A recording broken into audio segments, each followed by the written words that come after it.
Hey folks, this is Riker, and is it better to have a disappointing holiday event or no holiday event at all?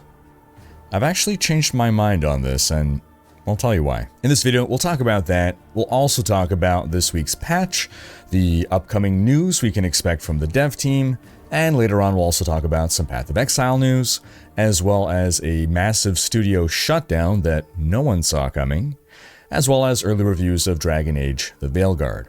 It's all coming up. But before we go on, a word from this video's sponsor, Wartoon Ultra. Originally launched as a web game over 12 years ago, Wartoon Ultra has now returned with a faithful mobile adaptation developed by the original dev team. When I was approached for the sponsorship, I looked at the game and I thought, oh my gosh, this is one of those turn-based web games I used to play back in the day. It's a nostalgia trip for veteran players, with 100% of the core gameplay recreated to keep that same classic feel. And you can play either on mobile or in a web browser. Your data is going to be synced across both platforms. The game revolves around building up your hero, upgrading their combat power through equipment, skills, heroic spirits, and then taking on both PvE and PvP challenges, from story dungeons to world bosses, PvP arenas, guild battles. It's got plenty of social features as well, from guilds to world chat channels, and you have the ability to team up with friends and fight together. The gameplay is focused entirely around your hero. You do get to build up a town and everything, but it's with your hero as its lord. It leans very much into the RPG side of developing your character further as you go along. And the story follows your journey to conquer demons and save the world. It's all seeped in medieval European fantasy. The game also has auto pathfinding and combat systems for when you want to kind of just relax and play passively. To celebrate the launch, the devs are hosting an event where you can win a free trip to China, a Netflix gift card, or a rare game gift pack. All you gotta do is share your gameplay strategies or stories about Wartoon Ultra on their YouTube or Facebook, and the contest runs until November 15th. So whether you're a Wartoon old-timer or you're looking for a new turn-based RPG to dive into, now's a great time to jump into Wartoon Ultra. Download Wartoon Ultra today via the link in the description. Level up, boost your power, and rule the battlefield. Alright, diving into Diablo 4 news. This week, we got the start of the Halloween event, along with a patch. The patch brought some great stuff, like increasing how much damage our horses need to take before we get dismounted, so that the constant Torment 4 dismounting can stop. They also raised the gem fragment cap by a huge amount, so that all of us at the cap can stop littering the world with gem fragments everywhere. Raising the cap was a great temporary measure. I still do believe that we need a gem fragment sink added to the game, so that we can have something to spend our gem fragments on. Maybe work it into the crafting system, maybe we spend gem fragments to increase our chance of rune upgrades when we're doing rune crafting, right? Getting a rune of the next tier. And speaking of runes, why is our rune inventory tab not big enough to hold every rune? Because of that, we have to put runes in our stash, and now I need more stash tabs. Path of Exile introduced years ago the concept of specialized stash tabs that are designed to hold specific things. Can we just get like a rune stash tab? This way we can just put our runes, they automatically get slotted into the correct slot, they're neatly organized. Now, unfortunately, the patch also started causing a bunch of people to experience frequent game crashes. It seems to be related to DLSS. The devs implemented a temporary fix, which was pushed to Battle.net users only, I believe, that would automatically disable DLSS. And while that did help for some people, I was still hearing about people experiencing crashing issues. Hopefully this will be resolved soon. We also got word from Community Director Adam Fletcher this week, confirming that there will be a mid-season update and that there will be a small stream to talk about what's going to happen coming up in the future, as well as more news related to game balance. As we all know, the current state of balance is terrible.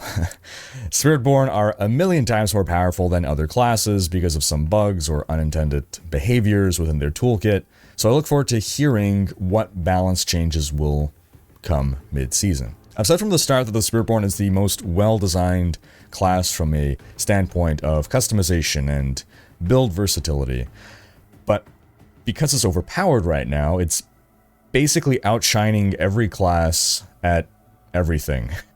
It's a better spellcaster than a sorcerer, it's tankier than a barbarian, it's faster than a rogue. It overall just feels like a superior nature class to the druid. The only thing it can't do is a minion build, so Necromancers are safe for now, though. If you want to get into the deep lore, necromancers summon spirits from the spirit realm. They do tap into the spirit realm, while the Spiritborn class can fully harness the potential of the spirit realm. Seriously though, balance is in such a bad state that non-Spiritborn players report having problems finding parties to play with. Lots of reports of people getting kicked from group finder parties if they are not a Spiritborn. Now again, we also got the start of the Halloween event this week, and the hot topic of the week is how low effort and disappointing the event is. The event includes free cosmetics that you can claim in the shop, a 35% XP buff, 50% gold find buff, and the meet or treat event. Basically, any shrine that you run into in a dungeon, specifically, will either spawn a treasure goblin or an infernal butcher. The way I see it, the XP buff is there to make the core gamers happy, or at least to appease us. Now is a great time to log in and try to blast our way to Paragon 300. And the meet or treat event is for the more casual players to just have a bit of fun. More on that in a little bit. First, a quick note.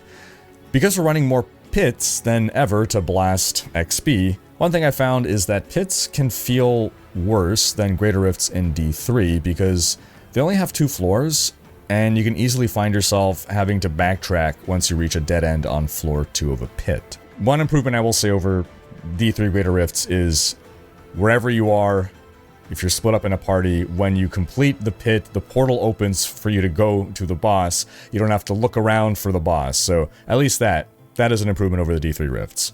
But otherwise, if you full clear both floors, then yeah, you don't run into this issue of having to backtrack. But the pit feels like that's the thing in the game that's there for blaster players. And blaster players, going by their blaster playstyle, will run into this issue a lot of getting to the end and then having to backtrack. Nightmare dungeons, that's the gameplay, that's the game element designed to have that slow dungeon crawl, clear everything, or clear at your own pace, kind of do whatever you want. Undercity, that's meant to be the challenge to carefully check corners and manage your monster kills to maximize your rewards. But pits feel like they're meant for blasting. So I do wonder what the design intent is behind not allowing us a third floor, which I honestly think just having a third floor would just solve this problem. Or at least giving the pits a circular design rather than the mostly straight lines that we get that end in a dead end. It just feels like this is a problem that was solved in Diablo 3 with Greater Rifts years ago. But I digress from the Halloween event. So, the 35% XP buff felt like it was added so that the blaster players wouldn't complain about the event, because the meet or treat event is not worth going out of your way for. I have a full video going over how to get the most out of all elements of the Halloween event. Do check that out. But basically, we recorded 100 dungeon runs to see if anything makes farming these meet or treat shrines worth it. And the conclusion basically is that if you happen to be doing a nightmare dungeon, then these shrines are a nice little bonus, but it doesn't seem worth going out of your way to farm them. For a more casual gamer though, I imagine these are fun little surprises, right? If you're just doing nightmare dungeons, hey, now you have a shrine that's going to spawn generally a goblin, sometimes a butcher. Oh, and not to beat a dead horse, but this event has highlighted how problematic conduit shrines are. When you transform, you cannot even kill a goblin when you're a conduit. These shrines were they were clearly overlooked when the difficulty rebalance was done for Torment 4 and everything. It's the only thing that makes sense. And at this point, I would just prefer the conduits be disabled. Just remove them from the game until they can be addressed. D3 conduits were fine. But onto the crux of the matter, the event itself, which most people find disappointing. Now, I've always been of the mentality, would you rather get what we got or nothing at all? Sure, would I have liked a better event, more elaborate, more fun? Yeah, I would have, but hey, at least I got a 35% XP buff, so I can't complain. Because the alternative would be getting nothing at all. However, Rax put out a video recently that made me reconsider my thoughts on this. He brought up a point that I'd never thought of before. Reputation. We've had 1 year of holiday events in Diablo 4, and none of them have been considered bangers by the community. So when Blizzard announces a new holiday event for D4, are you excited? Or at this point, are you just setting your expectations in the gutter and expecting disappointment? Sometimes it is actually better to release nothing at all than something subpar. In fact, this is the very same logic that allowed early Blizzard to become the industry powerhouse that it became. It grew into a household name because Blizzard leadership refused to release a mediocre product. Blizzard canceled roughly 50% of all the games they ever started working on because they'd rather throw away years of work than release something that would have tarnished their reputation. Because there was a time when everyone would be excited for whatever new game Blizzard had in the works, because we all knew that whatever it was going to be a banger. So yes, while for me, as someone who will continue to play Diablo 4 and play any new events they release, it is better for me personally to get something rather than nothing. But for the community at large, and for capturing attention outside of the community, I think it's better to just have events that everyone speaks positively about. Oh, did you hear about what Diablo 4 did for Halloween? Nah, man, I haven't played in months. Should I log on? As opposed to having people just hear more negativity. Oh, did you hear? D4 had another lame event. Lol, what a joke. I'm gonna go back to playing PoE. Now, despite me coming to this change of heart, Rax and I actually have two very different takeaways. He says that more effort should be put into these events to make them bangers. My takeaway is drop the events for now. And here's why. Blizzard has a finite amount of resources to work with. And I know right away the answer is Blizzard is rich, they have all the resources in the world. Here's the thing. This is not a problem that you can just throw money at. This is not a problem that you can just throw manpower at. D4 already has a large team. Hiring more people at this point doesn't allow them to get more work done when it comes to ideas. It just makes the entire machine move more slowly. You reach a point of diminishing returns on team sizes, and when you get too many chefs in the kitchen just arguing with each other and unable to settle on a vision. Smaller teams are perfectly capable of executing a banger event, as we've seen other games do. So it's really not about throwing money at the problem. It's about what the designers are able to devote their attention to.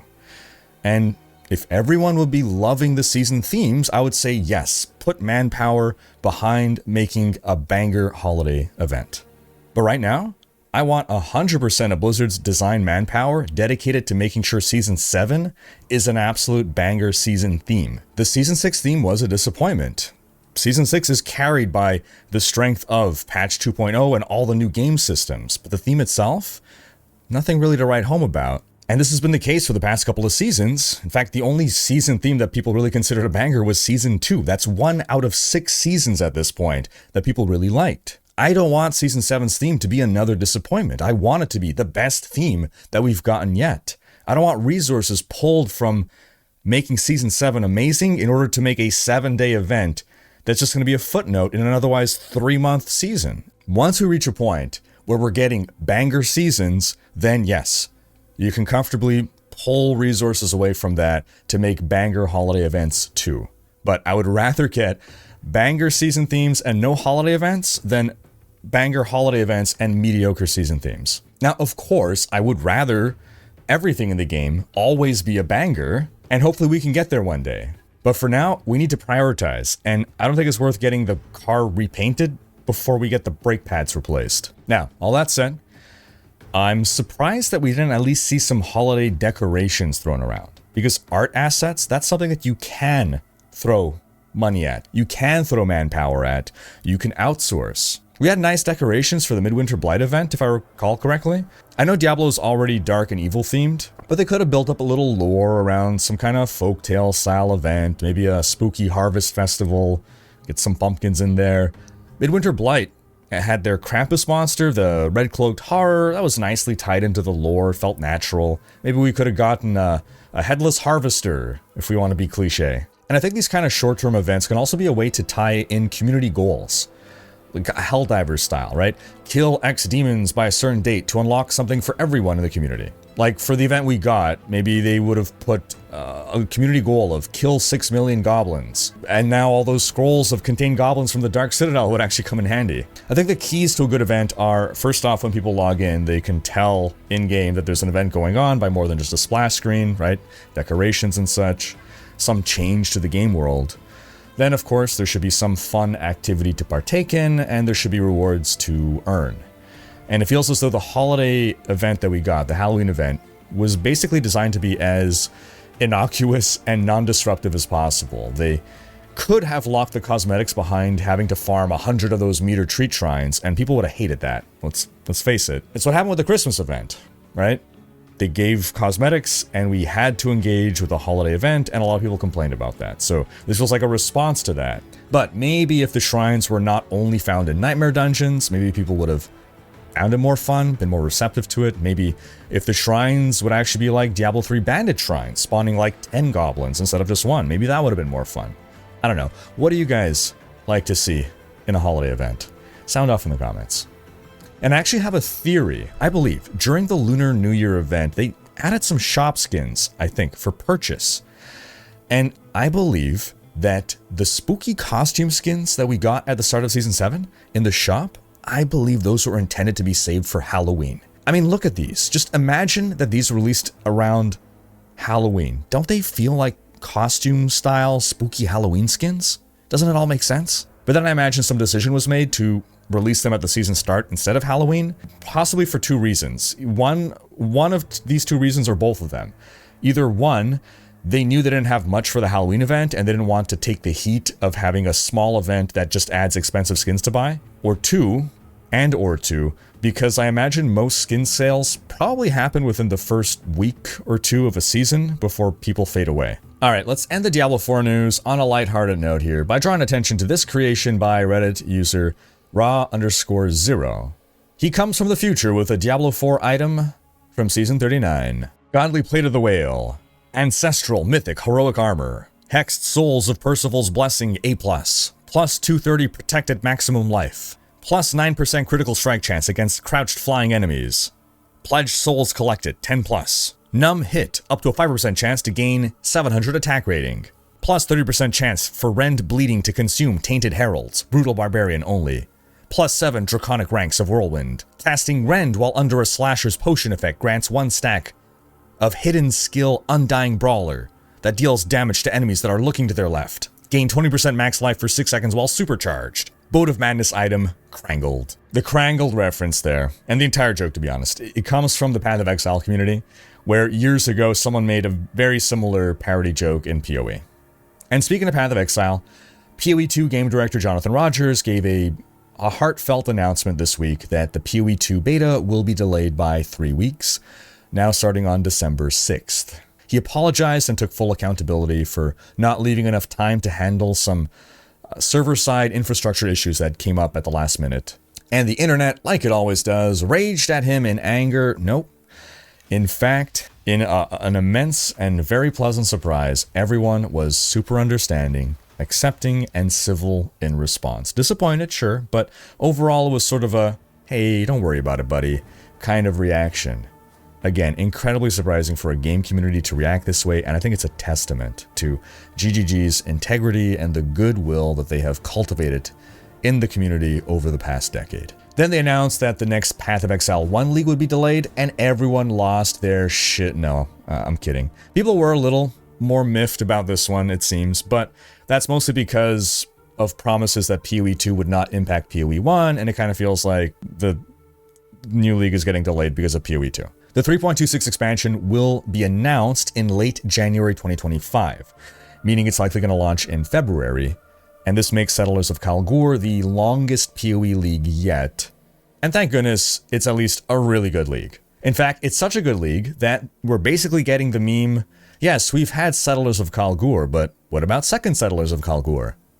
On November 7th, GGG is basically relaunching Settlers of Kalgur with a little twist. A new league begins on this date with a fresh economy and ladder reset. It'll be the same Settlers of Kalgur, but they're adding a touch of Necropolis. Monsters in every area will be affected by a pool of mods which you can customize, but unlike Necropolis, there will only be rewarding mods. Also, if you reach level 50, you are guaranteed 1 Settlers mystery box per account. In other news, Sony is shutting down Firewalk Studios, the developers of Concord, in a move that absolutely no one saw coming. Fewer than 1,000 concurrents for a AAA multiplayer release on Steam is catastrophic. These are the kinds of numbers that lead to studio closures. And I feel bad for developer Firewalk Studios. This game was doomed. And I expect to hear news of servers shutting down for good within 6 months. And Firewalk Studios shutting down within a year. Firewalk Studios was founded in 2018 and was bought by Sony in 2023 because Sony liked how development on Concord was going. Concord was in development for 8 years before release, and it was rumored to have a budget of $400 million. And that's looking to be confirmed now by a new report from Kotaku that, based on the initial development deal for the game being just over $200 million, and that figure did not include the studio buyout price, nor the marketing, nor the game's delayed launch, which means extra salary time, or the sale of IP rights. So this makes the $400 million figure sound entirely plausible. A game's marketing budget alone could account for up to half of its cost. This makes Concord the biggest flop, not just in video game history, but in the entertainment history as a whole. The biggest Hollywood flops cost like $200 million, and they still recoup some of that, like generally about $50 million at least. Concord lost $400 million and has nothing to show for it. They made like $1 million in sales and then offered refunds to everyone. All this in less than 2 months after the game launched. Sony had previously made an announcement suggesting that they may have been evaluating what to do with Concord, maybe tried to reboot it or something, but clearly they've determined that it is not worth salvaging. And as I expected, when you see a flop like this in the AAA video game industry, this generally leads to a studio closure, and that's exactly what happened, sadly. This should never be celebrated. People have lost their jobs, their livelihoods. Even if you want to ascribe blame to some people, there are countless blameless individuals who are now without work. Good luck to them all. In other news, Dragon Age The Veilguard released this week. It currently has decent reviews on OpenCritic. We see a top critic score of 82 out of 100, with 76% of critics recommending it. For reference, Dragon Age Inquisition had an 88 out of 100, with 92% of critics recommending it. On Steam, early reviews are mostly positive. 79% of them are positive, based on about 5,000 reviews so far. The early reviews from journalists and influencers are overall generally positive, but there definitely are people who didn't like it. This title actually seems quite divisive. Some common things I saw was that the game takes several hours to really hit its stride. Also, combat doesn't seem great. I've heard of a number of reviewers who lowered the difficulty of combat later in the game, not because it was challenging, but just because enemies were becoming bullet sponges and the combat was getting repetitive and boring. I've also seen the dialogue between characters being criticized, and I watched a couple of clips myself where the dialogue did seem really bad. Which is a shame because for me, the dialogue between characters was really a highlight of the franchise. The game does seem to be selling well, however. It beat Jedi Survivor to become EA's biggest single-player game on Steam ever, having peaked at about 70,000 concurrent players as of the time of this recording. Now, 70,000 is a respectable number, but this isn't anything close to chart-topping for Steam launches. Over the weekend, I'm sure we'll see those numbers rise, as well as more reviews pour in. And honestly, I think there may be a lot of hesitation from people on this one, with reviews being good but not great, and with the game's initial marketing being pretty poor. I think a lot of people are waiting to see how the dust settles with this one, and what other gamers really think about it. The more cartoony visual style was a controversial change for many Dragon Age fans, and the first trailer really left a sour taste in everyone's mouth with its bizarre stylistic choices, despite subsequent trailers being more traditional and making the game look really good. If you've played The Veilguard, what are your thoughts? What is your verdict? Do you recommend it? Do you not? Why? Sound off in the comments. Meanwhile, seems some folks at BioWare already want to distance themselves from the latest Dragon Age. The director of Mass Effect 5, Michael Gamble, took to Twitter to post earlier this week, quote, "Lots of people asking me about Mass Effect now that Veilguard reviews are out, and October 31st is close. Both are from the studio, but Mass Effect is Mass Effect. How you bring a sci-fi RPG to life is different than other genres or IPs, and has to have different kinds of love." Someone replied, "Please don't Pixar Mass Effect like you guys did with Dragon Age." Gamble replied, "I'm not sure I agree with the Pixar thing, but Mass Effect is photorealistic and will be as long as I'm running it." While he isn't exactly throwing Veilguard under the bus, he is making clear that he acknowledges that the Veilguard has taken a different step for the Dragon Age franchise, and that he does not intend to take this same step with Mass Effect. And that's going to wrap up this week's video, but do be sure to have checked out last week's video in which we discussed just how long it takes to reach Paragon 300 in Diablo 4. Also, folks, if you want some free cosmetics in Diablo 4, from October 8th to November 5th, you can get cosmetics just by watching Twitch streams. There'll be new cosmetics to farm up every week. You gotta watch at least 3 hours a week to earn the cosmetics of the week. You can watch me at twitch.tv/Riker. Also during this time period, if you buy or gift 2 subs, you get this horse, and 4 subs will get you the horse armor as well. Thanks for watching. Special thanks to my Patreon supporters for making these videos possible. If you enjoyed this video, give it a thumbs up and subscribe to join Riker's Raiders for more gaming content.